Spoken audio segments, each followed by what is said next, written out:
"On your knees," I said. "Get on your damn knees, old woman. Now!" The words, sharp and venomous, sliced through the quiet afternoon air. Officer Thorne shoved Eleanor Vance, 78 years of impeccable dignity, against the scorching metal of his police cruiser. The impact sent a jolt through her frail bones. A hot flush of shame and disbelief flooded her face as decades of respectability were publicly shredded outside the imposing facade of Sterling Trust Bank. Her world, once orderly and respected, was tilting into a nightmare. What you are about to witness is not just a story of mistaken identity.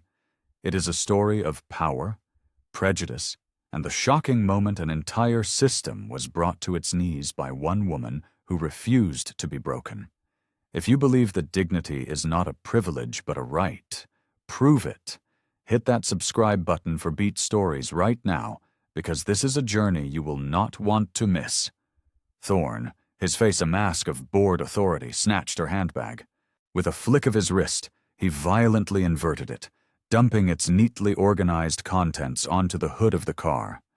Her leather wallet, a string of pearls, her house keys, a small tin of mints, and her smartphone clattered and scraped across the painted metal. His partner, Officer Riggs, a younger man with a cruel twist to his lips, picked up her driver's license. He didn't just look at it. He dropped it onto the gritty pavement and ground it under the heel of his boot, the plastic crunching in protest. "This account has over $3 million in it," Riggs sneered, his voice dripping with contempt. "There is no way in hell it belongs to a relic like you." Eleanor's voice, though quiet, was a steel rod of defiance against the storm of their aggression. "I have been a client of this institution since before you were a bad idea in your father's mind." Unfazed, Riggs kicked her desecrated ID card into the gutter, where it came to rest in a puddle of grimy water. "You got some real identification? Or are we going to do this downtown, Grandma?" Eleanor's hand moved instinctively toward her phone, a lifeline in this sudden chaos. Before her fingers could even brush the screen, Thorne slapped her hand away with a force that stung. "I said freeze!" he roared, his spittle flying. But in that moment something shifted in Eleanor Vance's eyes. The fear, the humiliation. It was all there, but beneath it, a new fire was kindled. It wasn't just anger. It was the cold, patient fire of calculation. It was the look of a woman who had weathered storms far greater than these two uniformed bullies. A silent, powerful force was awakening. They saw a frail, elderly woman. They had no idea they were poking a slumbering giant. And they had absolutely no concept of the storm that was about to break over their heads.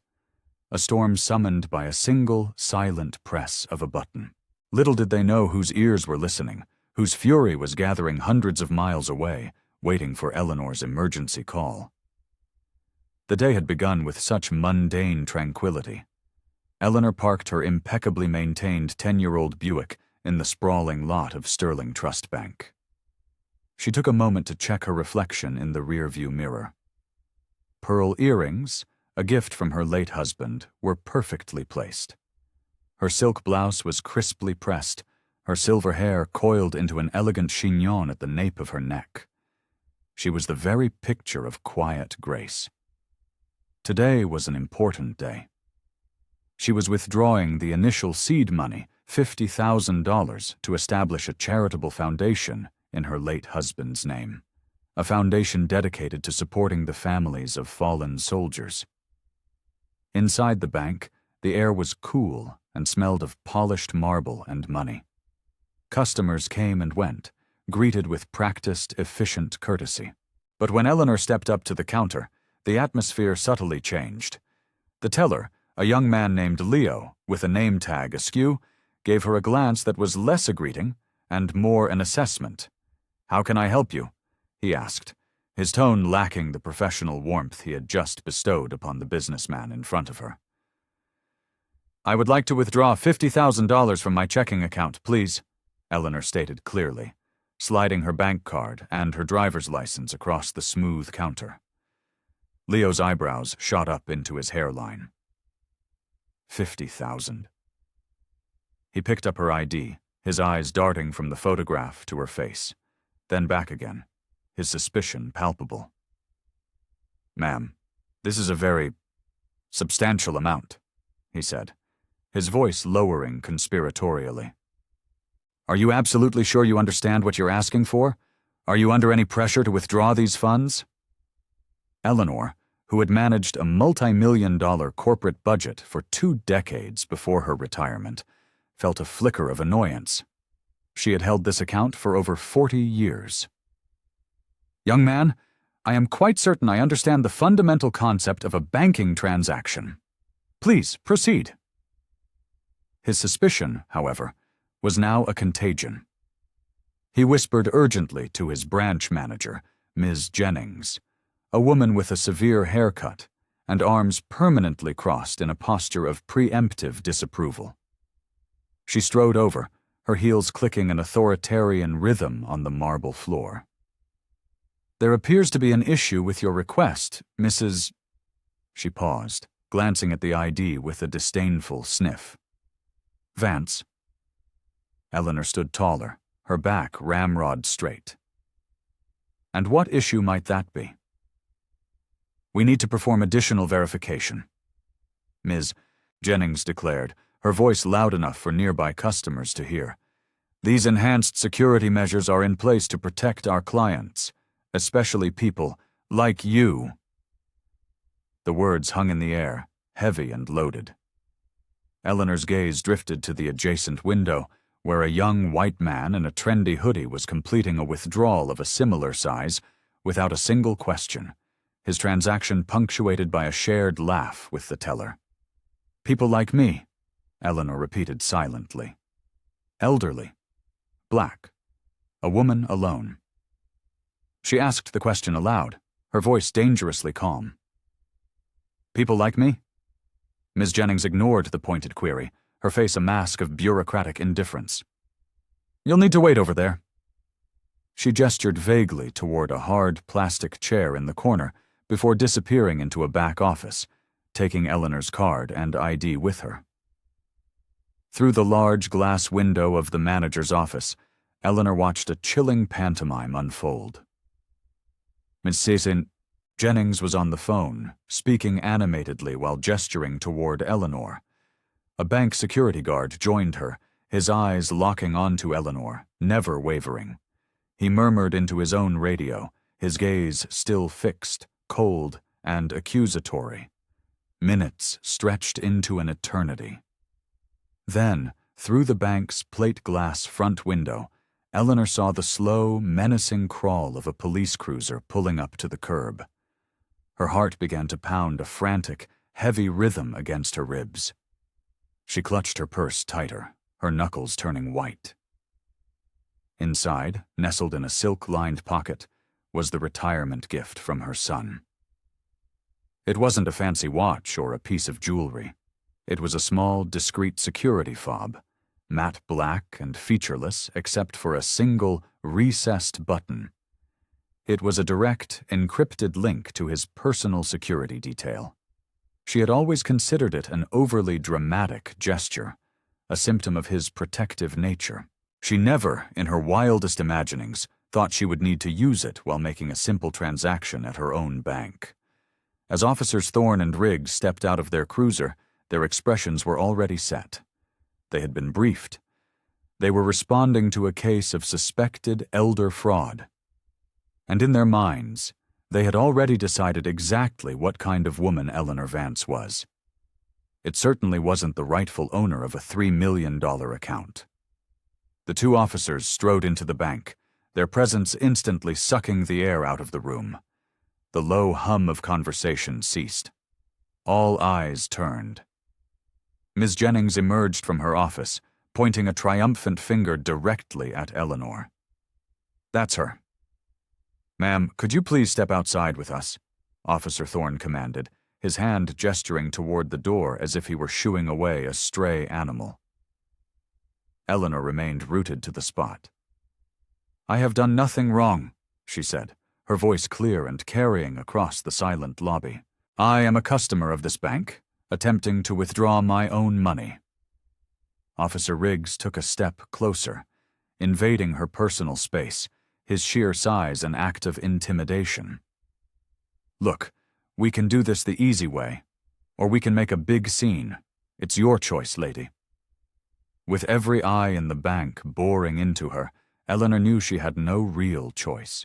She turned and walked toward the exit with a dignity she did not feel, her back straight, her head held high, even as her heart hammered against her chest. Once outside in the sweltering heat of the parking lot, away from the prying eyes of the bank's security cameras, their professional facade dissolved completely. "We've been getting a lot of fraud cases lately," Thorne began, positioning himself to block her path back to the bank's entrance. "Scammers targeting elderly accounts, cleaning them out." "I am not a scammer," Eleanor said, her voice tight with controlled fury. "I am withdrawing funds to start a charity in my late husband's name." She began to open her purse, intending to retrieve her passport for secondary identification. Riggs's reaction was instantaneous and explosive. His hand flew to the butt of his service weapon. "Whoa there! Keep your hands where I can see them!" Eleanor froze, her hand hovering over her purse. The absurdity of the situation was staggering. A 78-year-old woman, a pillar of her community, being treated like a violent felon.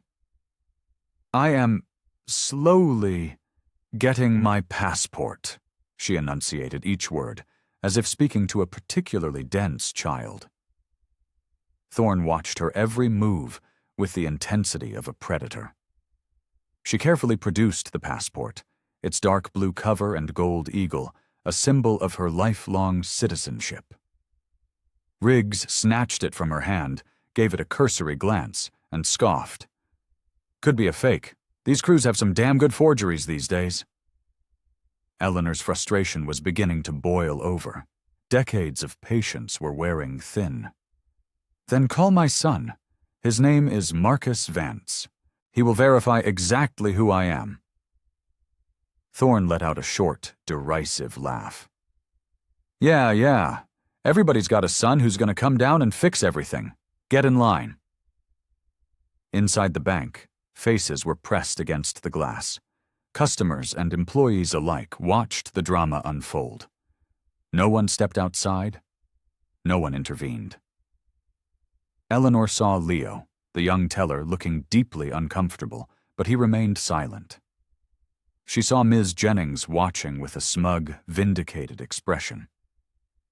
"I have banked here since 1975, Eleanor told the officers, her voice rising slightly.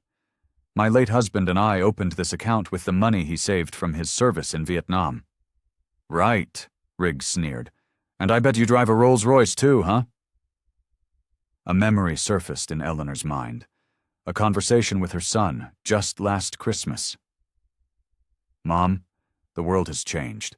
Sometimes people won't see your worth until you're forced to show them your power." She hadn't fully understood what he meant then. She understood it now. As the officers turned away from her to radio for backup, their backs momentarily to her, they didn't see her fingers, trembling but determined, dip into her purse. They didn't see her carefully press the small, recessed button on the security fob. They didn't see the silent, encrypted signal as it shot into the sky, a digital scream for help that would bypass 911, local police, and even state authorities, rocketing directly into the nerve center of the United States military. The situation was spiraling, attracting a small crowd of onlookers who kept a safe distance, their smartphones held up to record the spectacle.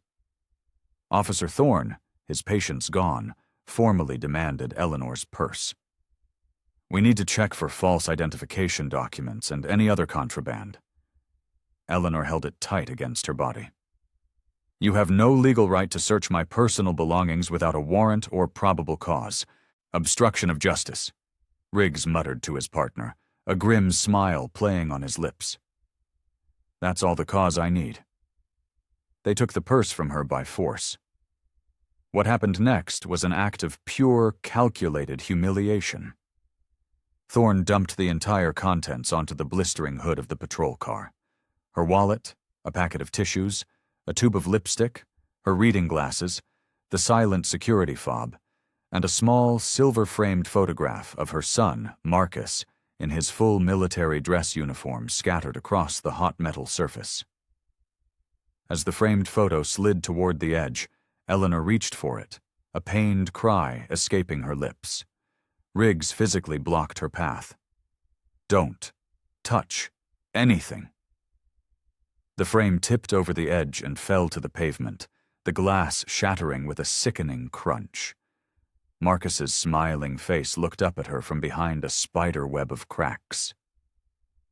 "That's my son, my family," she whispered, her voice trembling for the first time. "Yeah, well, ID fraud is a real family business these days," Thorne retorted, callously picking through her wallet, pulling out her credit cards, her insurance card, her AARP membership, examining each with exaggerated theatrical scrutiny. Eleanor noticed her own hands were shaking violently. She clasped them together, trying to hide her profound humiliation from her tormentors and the sea of watching eyes. "Social Security cards don't look like this anymore," Riggs declared, holding up her original, perfectly authentic card. "This thing's ancient." "That card was issued to me in 1961, she said, her patience stretched to its absolute breaking point. "Convenient excuse," Riggs sneered, dropping it into a large plastic evidence bag along with all her other belongings, including the security fob. A knot of cold dread tightened in Eleanor's stomach. The emergency call had connected. Her son would have heard everything. The accusations, the shattering glass, the contempt in their voices. He would have heard it all. A third officer, Johnson, arrived on the scene. He took a quick survey, saw his colleagues in control of a situation involving a lone, elderly woman, and deferred to their assessment without a single question. "Ma'am, we're going to have to take you downtown for questioning regarding potential identity theft and financial fraud."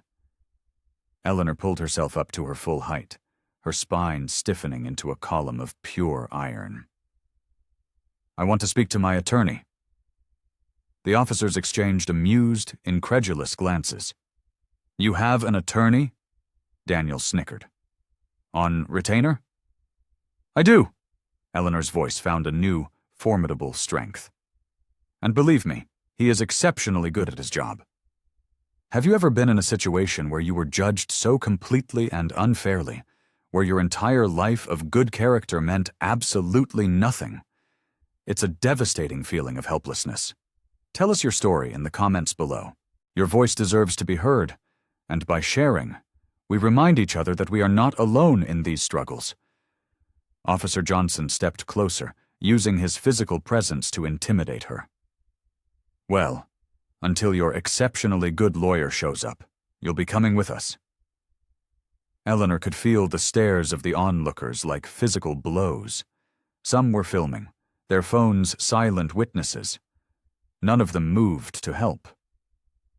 At that moment, Ms. Jennings emerged from the bank, clutching a printout like a trophy. "Her account shows some highly unusual activity," she announced to the officers. "Large quarterly deposits from a source in Arlington, Virginia. Looks like some kind of government payment. Could be pension fraud, too." Riggs's eyebrows shot up. "Washington? That could be federal territory?" Eleanor almost laughed, a bitter, hollow sound. The sheer, breathtaking ignorance of it all. If only they had any idea what the true source of those deposits was. As they prepared to handcuff her, to place cold steel around the wrists of a 78-year-old woman in a bank parking lot, Eleanor spoke, her voice clear and ringing with an authority that made them pause. "Before you proceed with this gross violation of my rights, I suggest you look at one more piece of identification." "What other ID?" Thorne scoffed. "We've already seen your fake driver's license and your phony baloney passport." Eleanor stood tall, her chin lifted. "The one my son insists I carry at all times. It's in the hidden compartment of my wallet." Reluctantly, with an exaggerated sigh, Officer Thorne picked up the wallet from the evidence bag. He fumbled with a small flap in the leather lining and pulled out a single stiff card. As his eyes scanned the text, every trace of color drained from his face. His cocky, swaggering demeanor vanished, replaced by a look of stark, primal fear. The entire atmosphere in the parking lot shifted in an instant. Thorne stared at the ID card, his mind struggling to process the information. He held it out to Riggs, his hand trembling slightly. Riggs's sneer faltered, his eyes widening in disbelief. Meanwhile, in a secure, soundproofed conference room deep within the Pentagon, Secretary of Defense Marcus Vance was concluding a high-level briefing on global security threats. Suddenly, the door opened without a knock. A colonel from his personal security detail entered, his face grim. "Mr. Secretary, my apologies for the interruption. We have a Code 1 alert. It's the panic button. It's from your mother." Marcus Vance's expression, usually calm and analytical, hardened into something terrifying. He was handed a headset, and as he listened to the live audio feed, his knuckles turned white. He heard his mother's calm, dignified voice. He heard the officer's dismissive, contemptuous tones.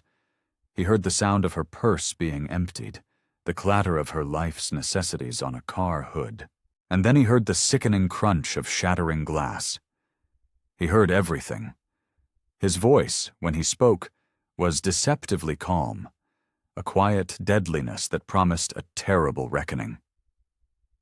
"Get me the chief of police for Oak Creek, Colorado on a secure line, now." He paused, his eyes like chips of ice. "And have my jet prepared for immediate departure." Back at the Sterling Trust Bank, Eleanor watched the officer's sudden transformation with a grim satisfaction. "This ID says your emergency contact is—" Riggs trailed off, unable to speak the words. "My son," Eleanor finished for him, her voice imbued with a quiet power that resonated in the now silent parking lot. "Marcus Vance." Johnson shook his head, still trying to deny the reality of the situation. That can't be right. You mean, the Secretary of Defense?" "The very same." Eleanor met his terrified gaze.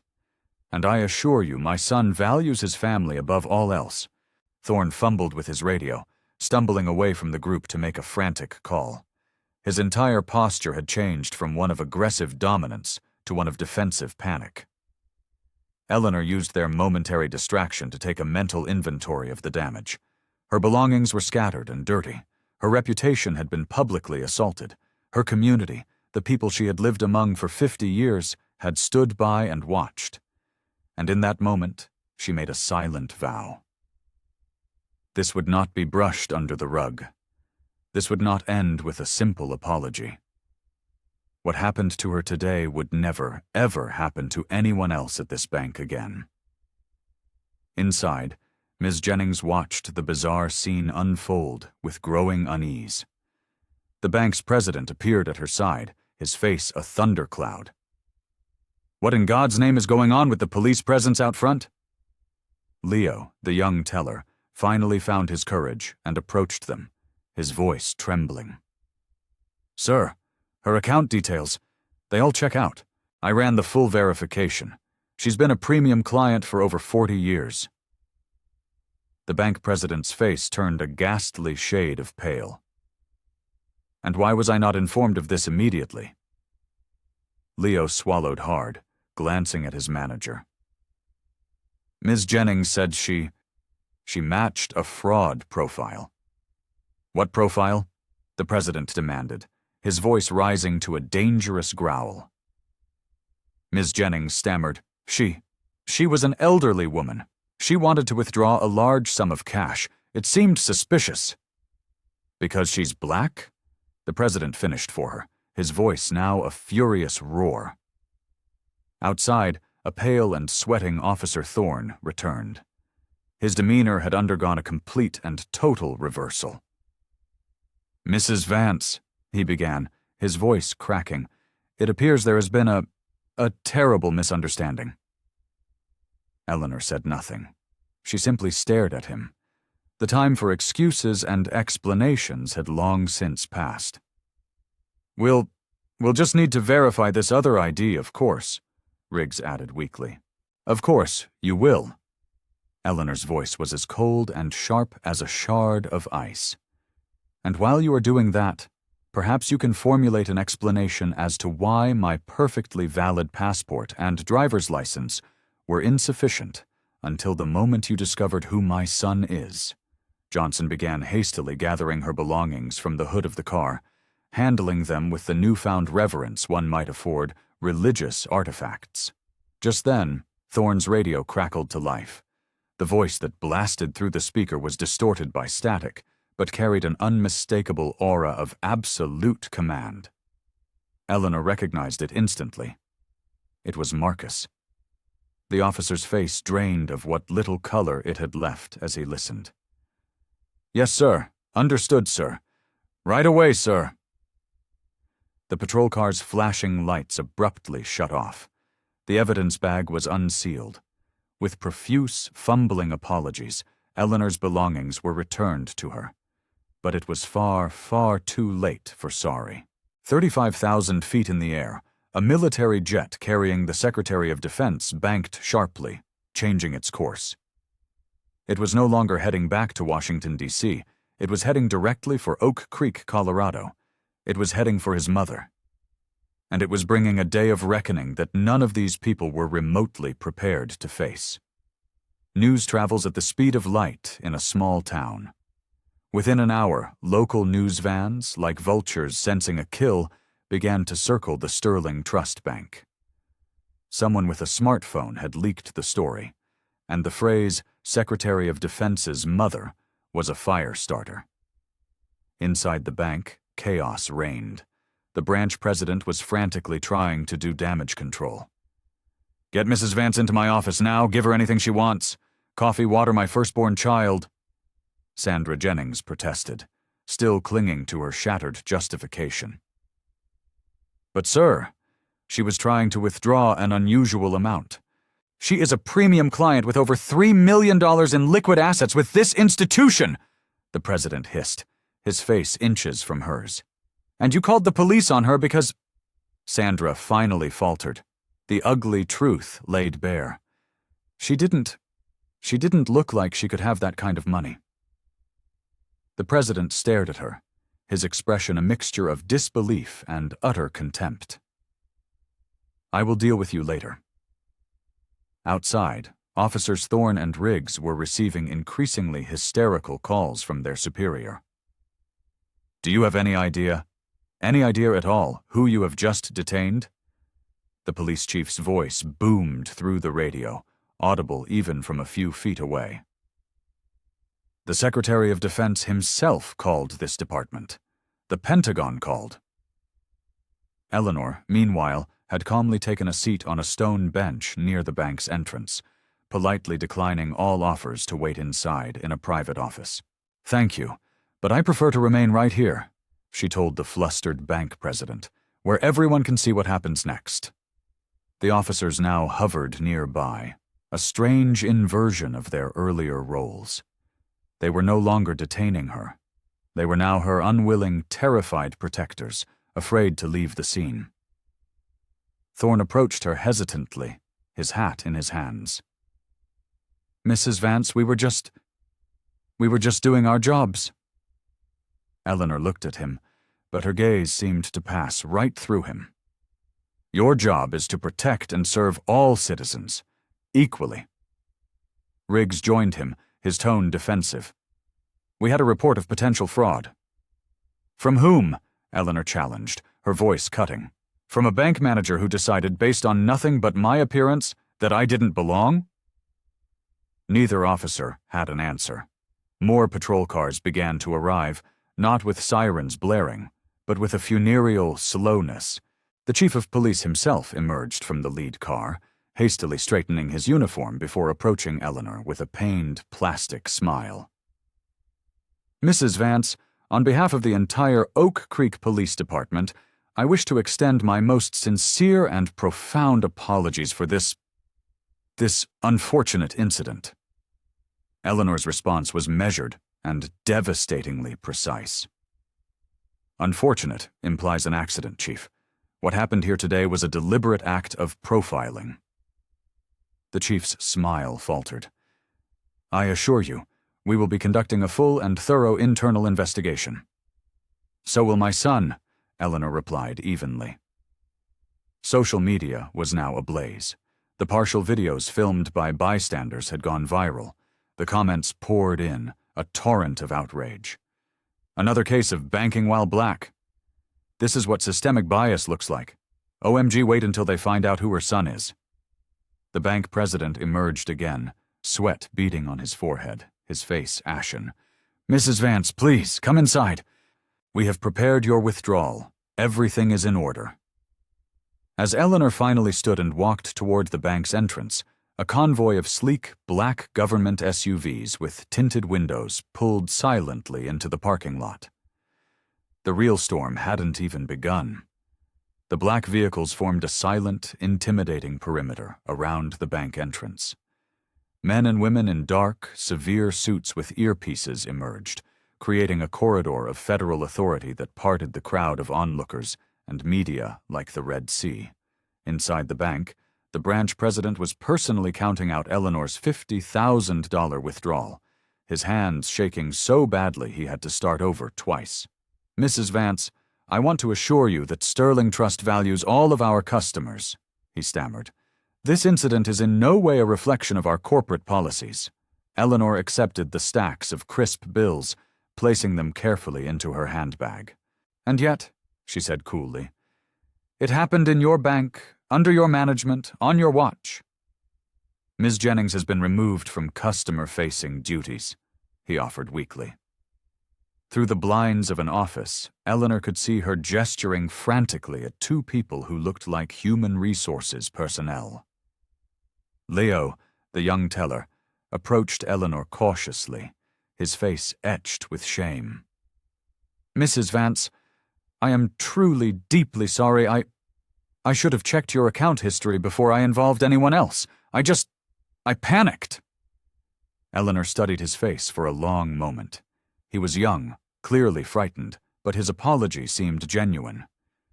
Yes, she said simply. You should have. The bank president interjected, desperate to stanch the bleeding.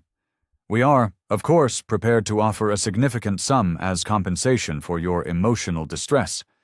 I do not want your money, Eleanor interrupted, her voice ringing with clarity. I want systemic, permanent change.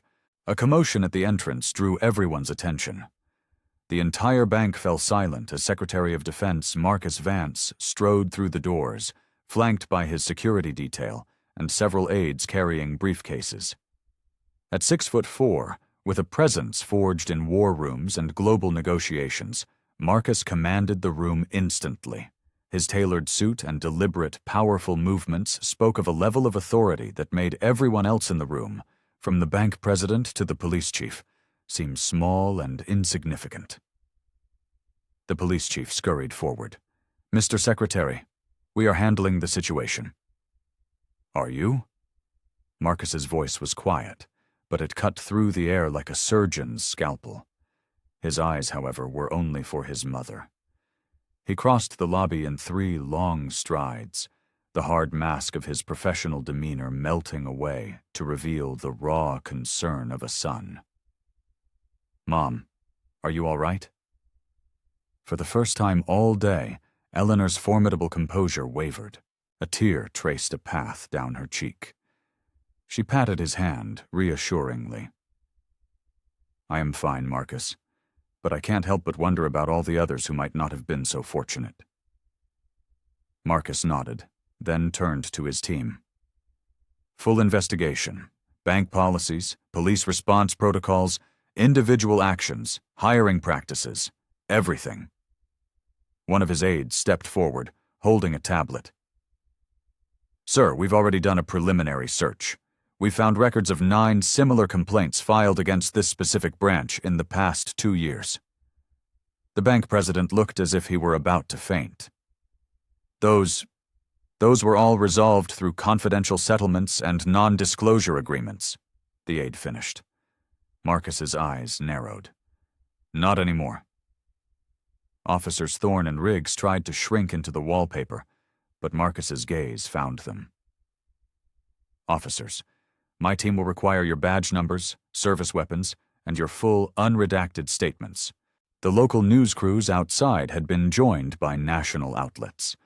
The story was now the lead item on every major network. Secretary of Defense's mother profiled, harassed at local bank. As Marcus gently guided his mother towards the exit, he whispered something in her ear that made her smile for the very first time that day. Something about teaching a masterclass in the art of consequences. Just as they were about to leave, the bank's regional director burst through the doors, breathless and panicked, having broken every speed limit to get there. He found his bank lobby transformed into an impromptu federal command center. Department of Justice officials, dispatched by the Attorney General at Marcus's request, were already setting up laptops. Staff were interviewing employees and securing security footage. The bank's internal servers were being audited. The director rushed toward Marcus. "Mr. Secretary, surely this is a matter we can handle. Privately." Marcus looked up from a document he was reviewing. "Like you handled the last 9 incidents? With silence and a payoff?" This wasn't just an incident anymore. It was the unraveling of a conspiracy.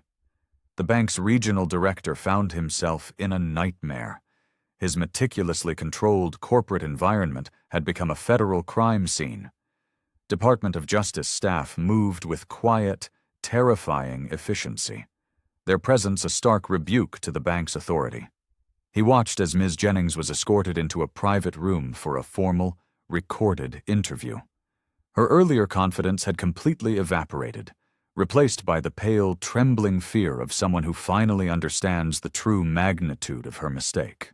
Outside, the dynamic had shifted dramatically. The crowd was no longer just curious onlookers. It had become a community gathering. Word had spread about what had happened to Miss Ellie, the beloved retired history teacher who had tutored 3 generations of Oak Creek's children, often for free. Former students, now adults with children of their own, began arriving with hastily made signs. "Justice for Miss Ellie? End banking discrimination now. Sterling Trust, shame on you." The police chief, attempting to perform damage control for the ravenous media, delivered a series of hollow platitudes. This was an isolated incident, an unfortunate misunderstanding. His words were drowned out by a chorus of angry shouts from the crowd. "They did the same thing to my grandfather last year. I have perfect credit, and was denied a small business loan 6 times from this very branch. They treat us like criminals every time we walk in the door." Eleanor watched through the window, her personal humiliation transforming into a powerful, shared sense of purpose. This was no longer just about her. It was about every single person who had been made to feel small, unworthy, and unwelcome by an institution that should have served them. Marcus approached his mother, his expression grim. "The Federal Banking Commission is dispatching a team of auditors. This branch's charter is now under full review." Eleanor nodded slowly. "And the officers?" "Administrative leave, pending a full investigation," Marcus replied, his jaw tight. Interestingly, both of their body cameras experienced a convenient malfunction right before their encounter with you. "Convenient indeed," Eleanor murmured, straightening the pearl necklace that had been a silent witness to her ordeal. "What happens now, Marcus?" "Justice happens now, Mom," he said, checking his watch. "The CEO of Sterling Trust Corporation is on a private jet. His ETA is 20 minutes. The state police commissioner's helicopter lands in 30. The regional director, who had been hovering nearby, overheard this and turned a shade of green. The CEO? Harrison Edwards is coming here? Today?" Marcus gave him a cold, predatory smile. When the mother of a cabinet member is assaulted and humiliated, people tend to clear their schedules. His tone left no room for argument. Eleanor stood, smoothing her skirt, her composure fully restored. Well then, I suppose I should freshen up before I meet the CEO. As she walked toward the restroom, every employee in the bank watched her in stunned silence. The frail, elderly woman they had dismissed, profiled, and handed over to the police just a few hours ago now commanded more power and respect than their highest-ranking executives. In the cool, quiet privacy of the ladies' room, Eleanor leaned against the marble counter and finally allowed herself a single, shuddering breath. The tears that came were not for her own ordeal. They were for the gut-wrenching realization of how many others had suffered the same indignities, or worse, without the terrifying power of a son who could dispatch military jets and federal investigators at a moment's notice. The atmosphere in the bank crackled with a new level of tension as Harrison Edwards, the CEO of Sterling Trust Banking Corporation, strode through the doors. His expensive suit, confident stride, and air of supreme command suggested a man accustomed to shaping worlds, not having his world fall apart. Trailing him was the state police commissioner, a man whose rigid military posture was betrayed by the sheer panic in his eyes.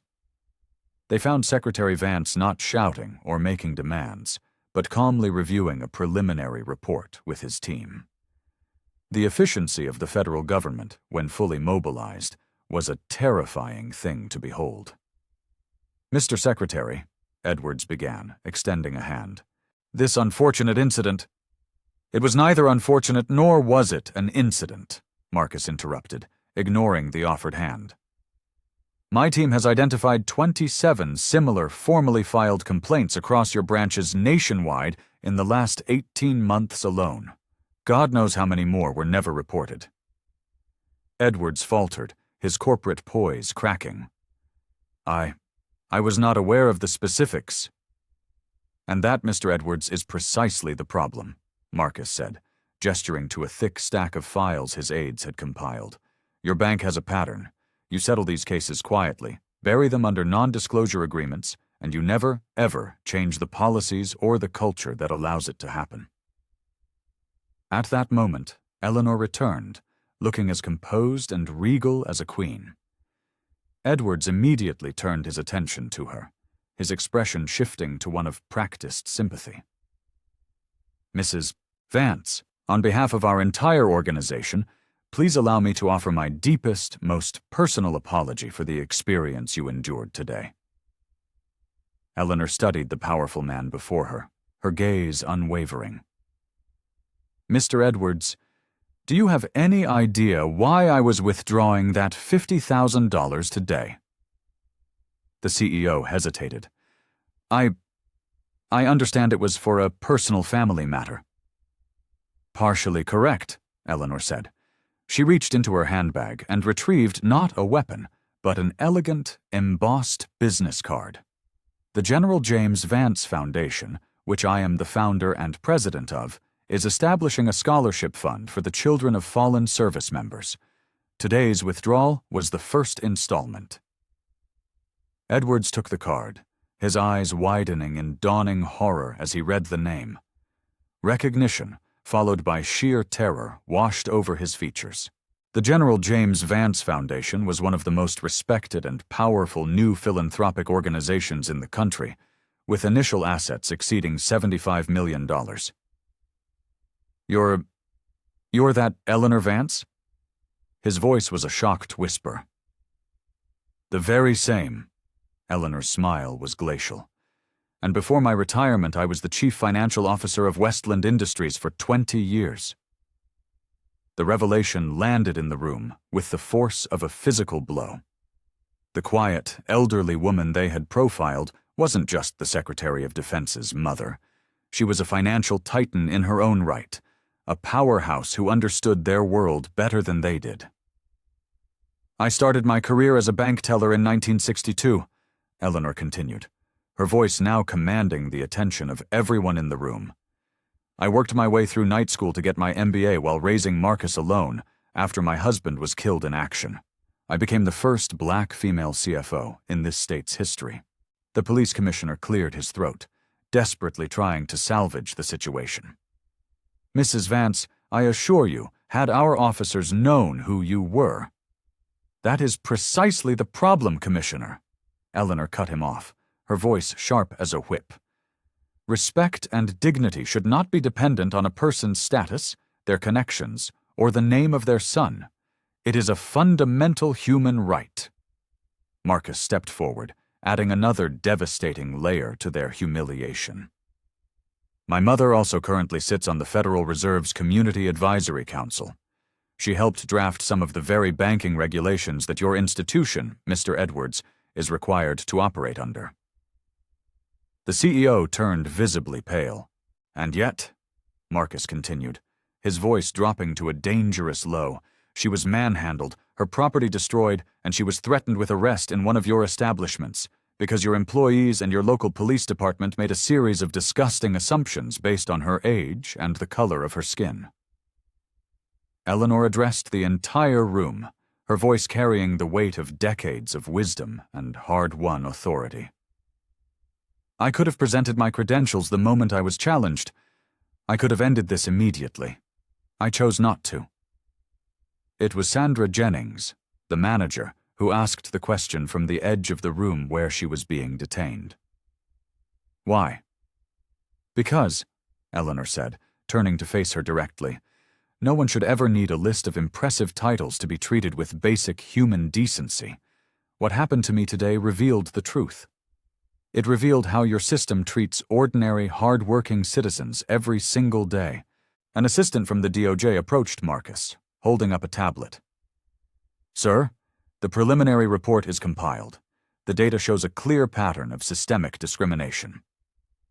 Edwards tried one last time to regain control. Whatever policy adjustments need to be made.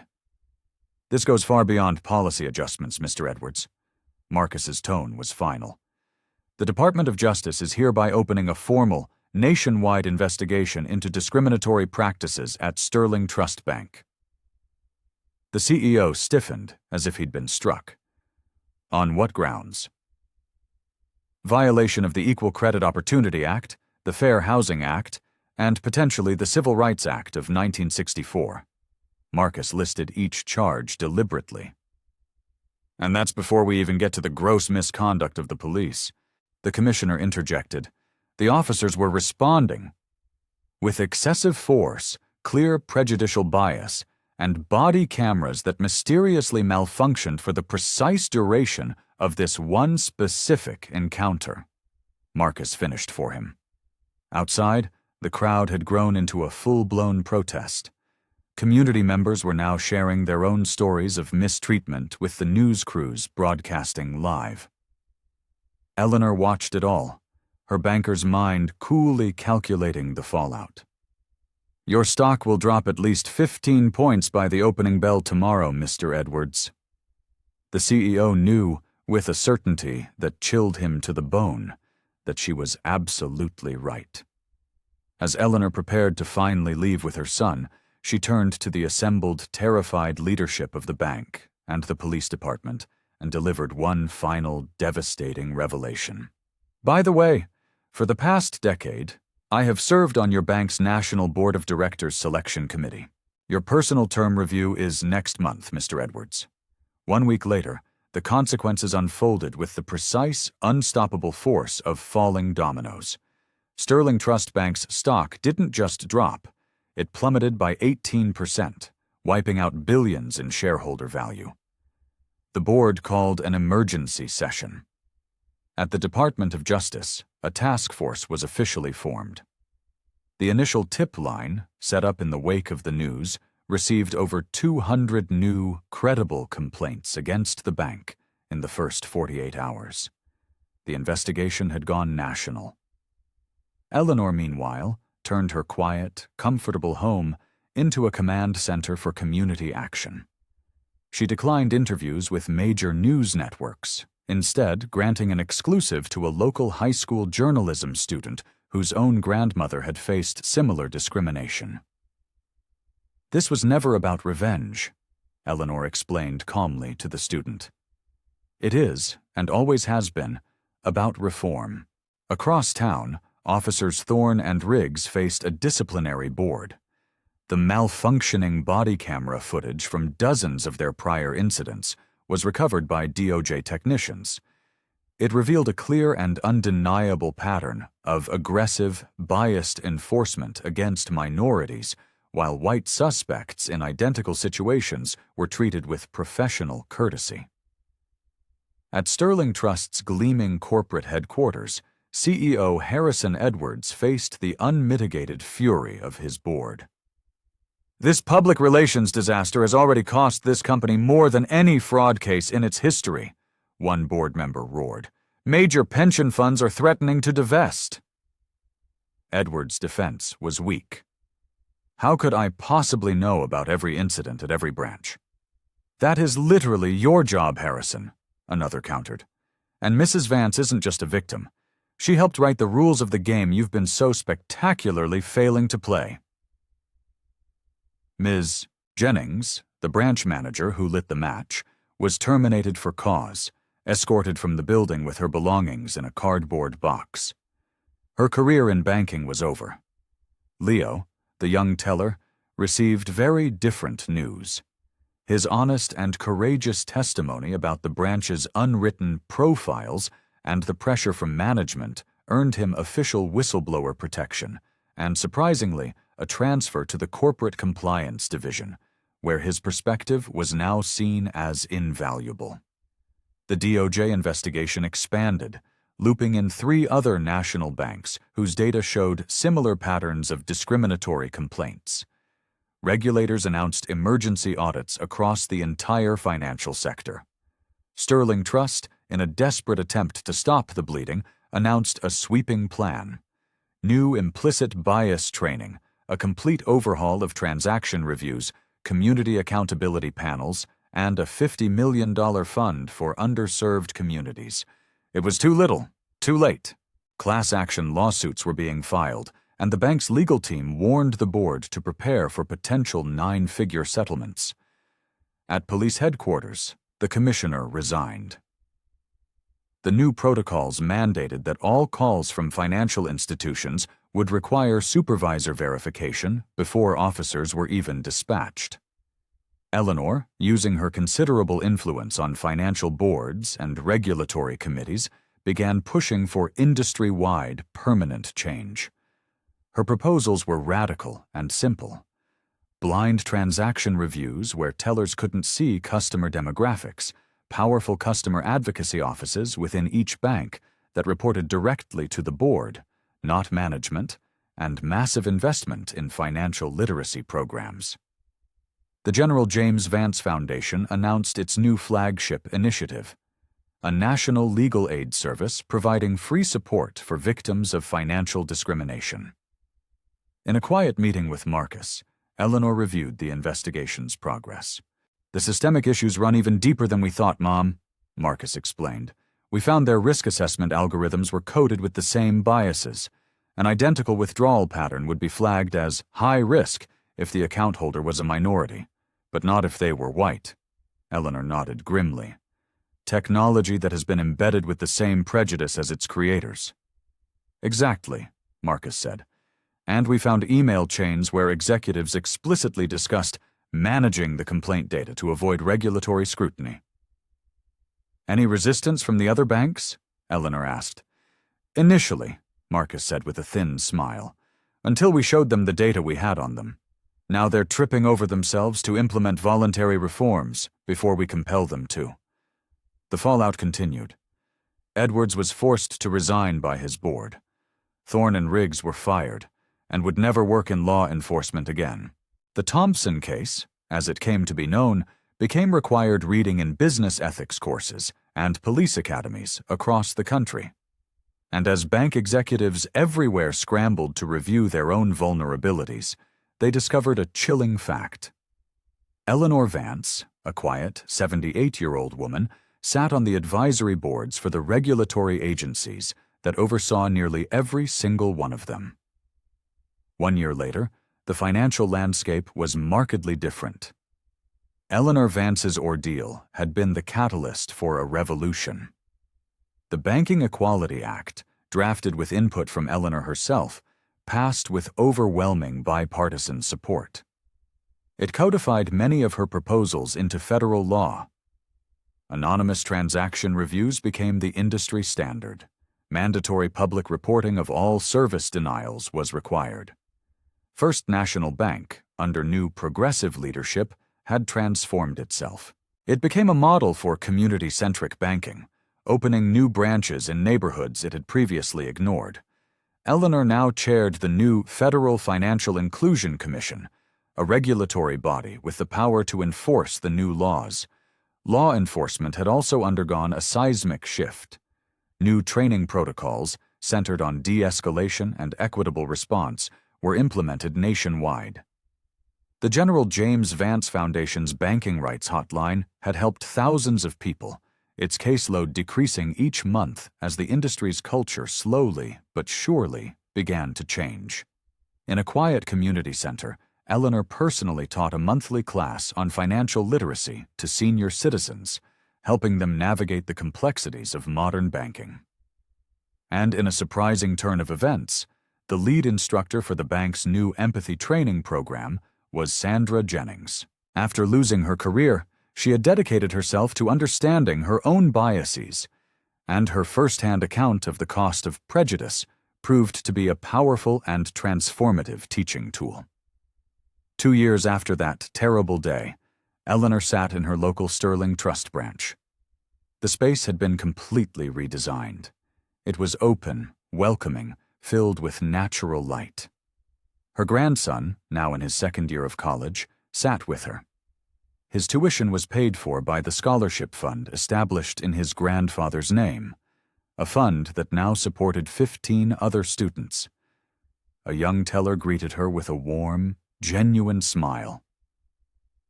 "Good morning, Mrs. Vance. How can we help you today?"